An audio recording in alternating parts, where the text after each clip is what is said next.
Olá, meus queridos, estamos de volta.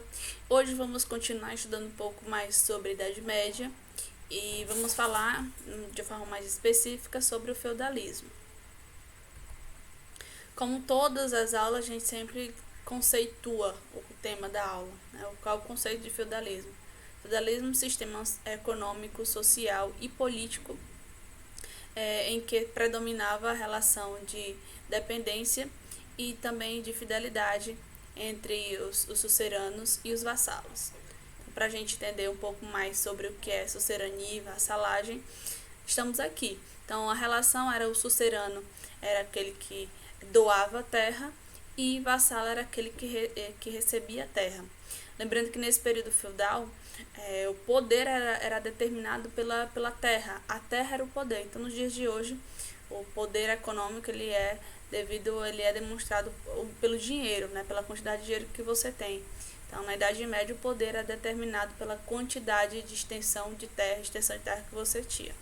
Então, a relação entre o sucerano e a vassalagem era uma relação que determinava, que era baseada na dependência, um dependia do outro, mas também de fidelidade. Né? Então, nesse acordo que se estabelecia entre sucerania e vassalagem, o sucerano, o vassalo, ele deveria estar sempre pronto em um momento em que o sucerano precisasse dele, e o sucerano sempre ajudando o seu vassalo em necessidade. Então, se determina de uma forma bem predominante aí a dependência e a fidelidade entre os dois.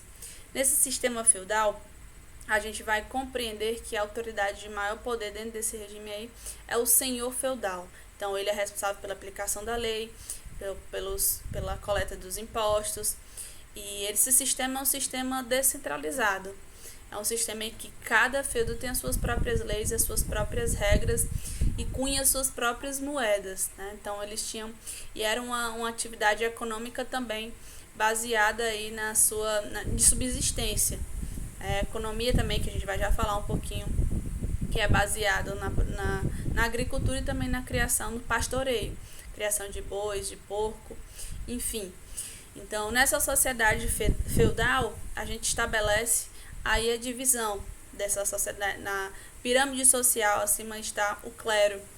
Como na aula passada eu também falei, eu vou salientar e vou dar mais foco hoje. Então, uma instituição social de grandes poderes é o clero. A igreja, os membros da igreja. Então, a igreja tinha grande poder no que se determina aos modelos de pensamento, os modelos que se estabelecia na sociedade, para também controlar, também uma instituição de controle social. Então, vamos compreender também que ela tinha grandes lucros e era uma grande detentora de terra, ela tinha grandes extensões de terra. E a nobreza eram os reis, duques, condes e marqueses. Lembrando que essa nobreza, ela faz parte, né, elas são os que guerreiam, no caso, né? Que nem todos tinham, por exemplo, os servos, vilões e escravos, eles não tinham condições de ter todo o aparato necessário para lutar. Então, os nobres eram aqueles que tinham condições de ter os aparatos para lutar, e eles eram responsáveis pelas guerras. E os servos, os vilões e escravos, era a mão de obra, né? Eram os trabalhadores.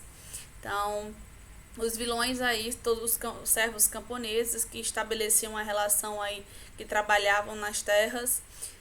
Os vilões, o trabalho predominante de servos. Os vilões eram os camponeses que não tinham feudo, não tinham uma terra fixa. E os escravos era a relação que nós já entendemos um pouco sobre o que significa os escravos, né? Então, eles também eram a mão de obra presente nesse sistema feudal, mais predominante os servos. A economia feudal, como eu já tinha dito para vocês, a economia feudal ela era baseada em subsistência. Então, basicamente também na criação de animais, bois, porcos, enfim, e da agricultura. Então, nesse sistema feudal, a gente pode observar que o senhorio temos o manso senhorial, o manso servil e as terras comunais. Então, o manso senhorial eram as terras onde era de exclusividade do senhor feudal. Então, naquelas terras, a produção era exclusiva para o senhor feudal. O manso servil era a terra em que os servos trabalhavam para a sua sobrevivência, mas também era uma terra onde eles tiravam o que fosse necessário para o pagamento das taxas ao senhor feudal. E as terras comunais eram as terras comuns a todos eles, em que eles retiravam madeira, e também terras que eram utilizadas para o pastoreio. E dentre nessa organização aí de espaços de trabalho e dos comunais em que era dividido, né, tem as taxas que se pagavam. Então, as principais delas, as mais conhecidas, são a corveia. Então, a corveia é a taxa que se pagava pelos alguns dias que se trabalhava, destinavam para trabalhar para o senhor feudal, que é onde eles passam 2 ou 3 dias consertando, trabalhando na produção agrária para o senhor feudal. E a talha era uma parte do que se produzia, 30% ou 40% da produção que era destinada para o senhor feudal. Lembrando que, como eles moravam nas terras, então eles pagariam essas taxas.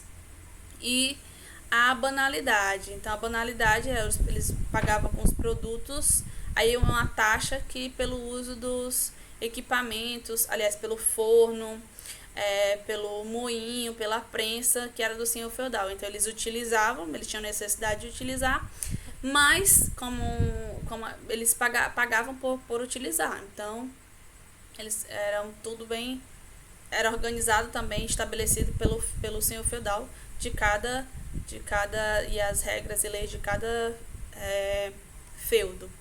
Então, lembrando também, eu acho que eu ainda não falei sobre a sociedade estamental. Então, nesse sistema feudal era muito difícil, você é caracterizado pela situação, você nasce servo, morre servo. Então, era clero, nobreza, então permanecia na nobreza, não havia grandes possibilidades de ascensão social, né? Então, mudanças do feudalismo, né? No século X acontece aí algumas transformações, como a utilização de algumas técnicas que permitem com que a quantidade, na verdade, um aumento populacional aconteça na Europa. Então, essas principais técnicas elas estão ligadas à agricultura, né? Que é a principal forma de subsistência dos feudos. Então, o uso da charrua é um dos que, por exemplo, era utilizado com ferro, tinha uma resistência maior para cortar a terra e fazia com que os nutrientes da terra, né, se tornassem mais acessível para as plantações. Então, esse sistema de charrua acabou contribuindo para o aumento da produção agrícola. A adoção do sistema trienal, os campos eram divididos em 3, e um ficava em repouso, e eram sempre trocados as plantações, e dessa forma, tem uma ilustração bem bacana no livro de vocês. Então, essa utilização do repouso de uma parte da terra e a mudança dos produtos que eram, dos grãos que eram plantados, fazia com que os nutrientes, né, a terra tivesse mais nutrientes, se tornasse um solo mais fértil. E a utilização do cavalo. Então, o cavalo era utilizado, mas com a forma que sufocava. Então, eles começaram a utilizar as correias no peito do cavalo, fazendo com que ele tivesse mais agilidade e mais força para trabalhar na agricultura, mais força até que os bois, e além da agilidade, ter uma resistência maior para trabalhar na agricultura. Enfim, vocês podem observar, mas foram detalhes, que revolucionou a agricultura na Idade Média, que ajudou muito para que os campos pudessem produzir mais em quantidade maior, e dessa forma as pessoas pudessem se alimentar melhor. Quanto mais alimento, mais pessoas, mais nutrientes as pessoas poderiam ter, e ter uma vida mais longa e também ter mais filhos. E graças a essas transformações ocorridas, houve aí um aumento populacional na Europa, né? Que aí é o que nós vamos tratar na próxima aula, desse crescimento populacional que aconteceu na Europa, graças a essas mudanças. Então, meus queridos, a gente encerra por aqui, a gente se encontra na próxima aula, falando um pouco mais sobre, aplicando esses conceitos, entendendo sobre, discutindo, entendendo um pouco mais sobre essa sociedade feudal, tá? Então, nos vemos quarta-feira, naquele horário, de 1h a 1h40, não percam, tem os pontinhos, é bem legal, um momento de interação importante pra gente, tá? Então fiquem bem, estejam bem, até o nosso próximo encontro.